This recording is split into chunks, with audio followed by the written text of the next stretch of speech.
Նախ ողջունում եմ Տիկին Մանուկյան ձեզ կարծում եմ, որ ձեր թեկնածությունը տեղին է, վստահ եմ, որ հանձնաժողովի նախագահ ընտրվելու դեպքում Տիկին Մանուկյանը արդարացնելու է բոլորիս սպասումները, ինչպես որ վստահ էի պարոն Ֆարմանյանի ընտրվելու դեպքում։ Բոլորս հիշում ենք, որ 2025 թվականից փաստաբանական ծառայությունները տեղափոխվել են ընդհանուր հարկման համակարգ, նախկին 5% շրջանառության հարկի փոխարեն կիրառելով ավելացված արժեքի հարկ և շահութահարկ, սա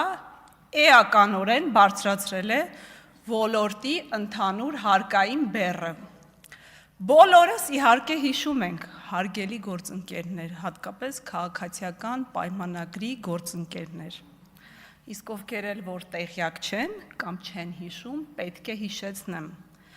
2018 թվականին, երբ քաղաքացիական պայմանագիրը ուզում էր գալ իշխանության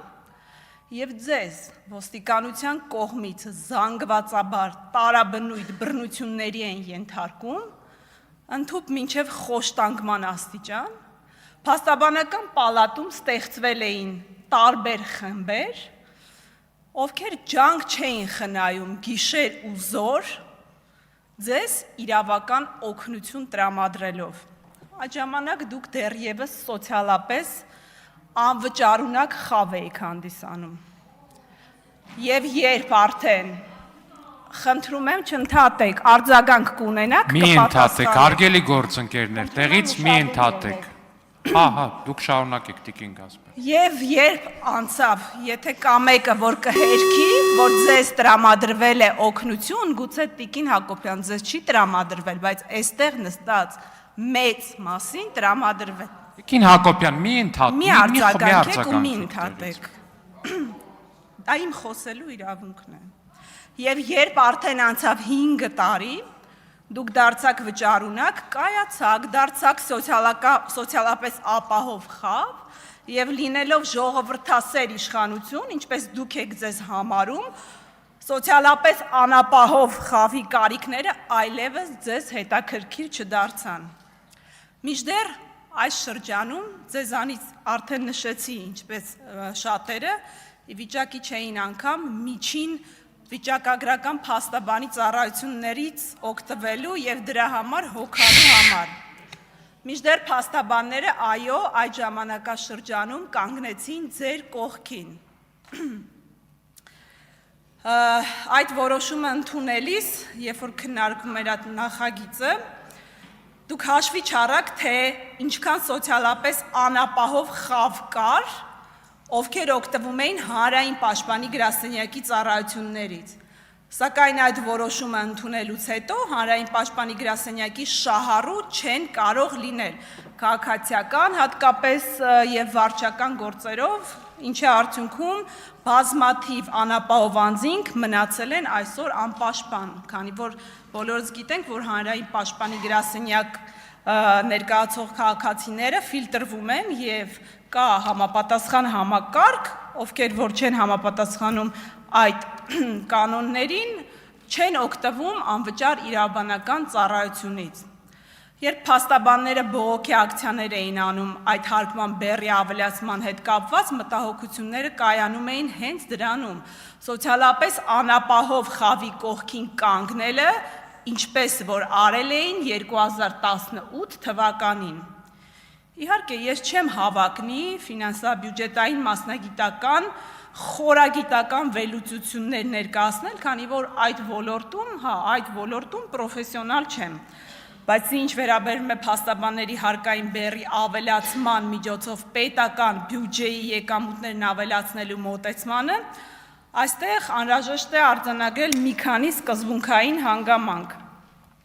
Տիկին Մանուկյանի օրինակ ընտրվելու դեպքում ես ինքս հանդես եմ գալու առաջարկով փաստաբանական ոլորտում հարկման համակարգի հետ կապված այդ հարցը վերանայելու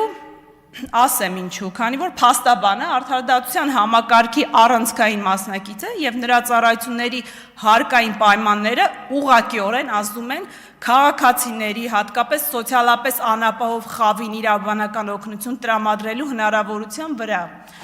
Ուստի իմ առաջարկը շատ պարզ է։ Փաստաբանների հարկային բեռի ցանկացած փոփոխություն պետք է հիմնված լինի ոչ միայն բյուջետային եկամուտների կանխատեսման, այլև արդարադատության մատչելիության, փաստաբանական անկախության, փոքր եւ միջին մասնագիտական գործունեության պահպանման եւ քաղաքացիների սոցիալական բեռի գնահատման վրա։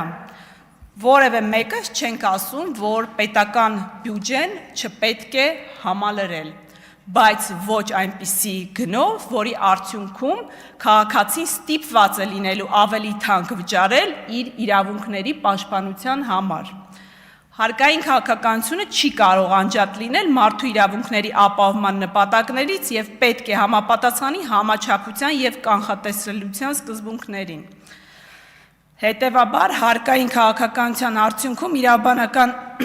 ներողություն պաշտպանության արժեքը բարձրանում է այն աստիճան, որ անձը ստիպված է հրաժարվել փաստաբանից կամ իր իրավունքների դատական պաշտպանությունից։ Պետությունը պետք է գնահատի, արդյոք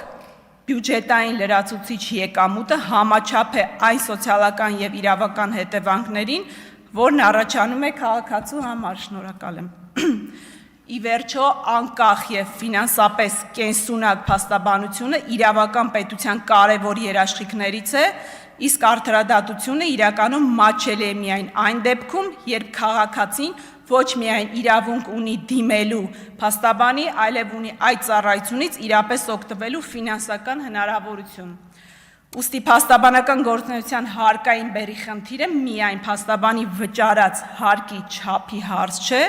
դա քաղաքական ֆինանսական բեռի, իրավաբանական ծառայությունների հասանելիության եւ վերջնական հաշվով արդարադատության իրական մատչելիության հարցն է։ Ուստի այս հարցի հետ կապված ես ինքս հետամուտ եմ լինելու, որպեսզի վերանայել փաստաբանական այդ հարկման ինստիտուտը։ Այստեղից քիչ առաջ հնչեց,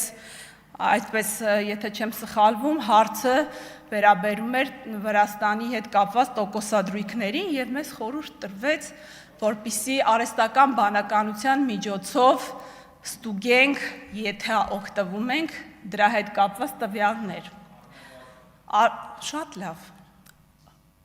Ասելիքս վերաբերում է նրան, որ խորհուրդ տրվեց օգտվել արհեստական բանականությունից եւ ես օգտվեցի, բայց գիտեք, որ ուղղությամբ օգտվեցի։ Ես հարց տվեցի, թե վերջին տարիներում որ երկիրն է եղել, որ բերել է Հայաստանի Հանրապետության դեմ, որ երկիրն է եղել, որ ունեցել է պատերազմներ, ChatGPT-ն է ձեր ասած, նշեց 3 տարեթիվ։ 2020 թվական 44 օրյա պատերազմ, 2022 թվական Ադրբեջանի լայնածավալ հարձակումը Հայաստանի Հանրապետության ինքնիշխան տարածքի վրա,